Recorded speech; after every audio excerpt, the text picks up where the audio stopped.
Haukiba megi tang ahumdagi hauraktuna ngasi phawba loisimnangamdana leiriba irang asida kuki militant singna leptana tongan batampaki mafam kayada landa rakhiba thodokta maitei micham kayagi punsi mangkhrei lanphamda imalebagi damakta thawai katkhraба singi marakta ama oiriba Imphal East District ke manungjanma takhel makhalai kaidegi laikhidraba laimujam inaw maitegi loinabi laimujam ongbi premina pendebo wafum kaya phongdoraklei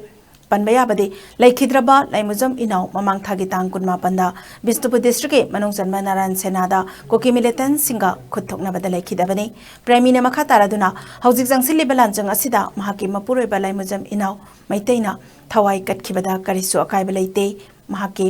Mapuroiba Manipur kaibe yaro haba khongjangda thawai thakibani adum oinamak leibak asi kannana ba hotnabada aikoi amata oina hotnaminasi haina ISCOM news ki paumi niloga akhanna unaruba amada premina phongdorakhi aigi ipuroiba Manipur gi apunmagi saktam kannabagi damak thawaina pontha pikhrabasu ai karisu khanlaroi adubu haujik lamdam asida thokliba irang asida aikoi punna thengnaminaduna iramdam asingak minasi haina haukiba August ki 29 da khulai paiba kuki militant singna Bisnupur district ki Naren Sanada landarakpagi thodokta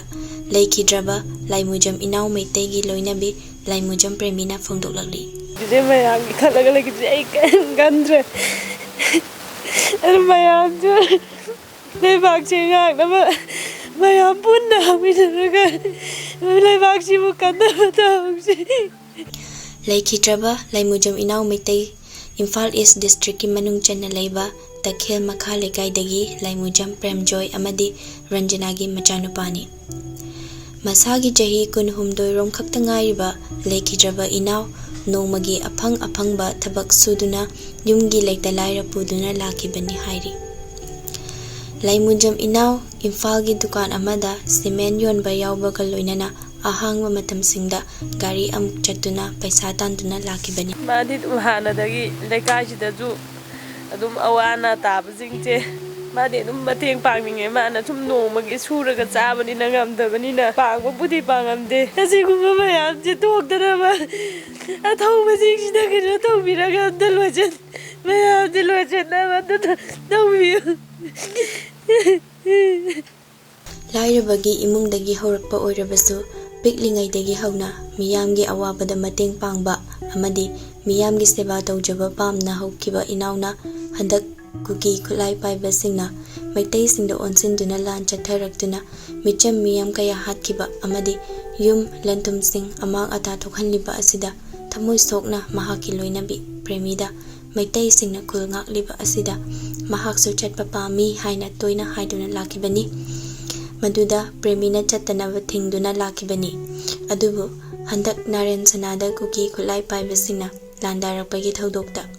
mahak khul ngakpa yawruge haina chatkibani hairi ai suisa nu ngai te chalu khinu hai mana ai chaninge hai ai wonda calendar yengbiyo hai calendar je ai chalaga yengwi mi da calendar je yenga kanda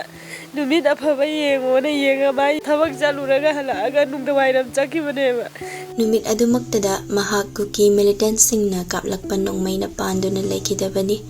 laikhidraba inawgi ahujik mahaki loinabi amadi pikliba machanupa ama nupi ama leihori mahak laikhidabagi thauram taunaba miyam punba amadi mandok khanduna leiriba asida mahak ki pikliba machasingna mapa laikhidare haiba khangdabana kumhai amagum harauta yamna sanahori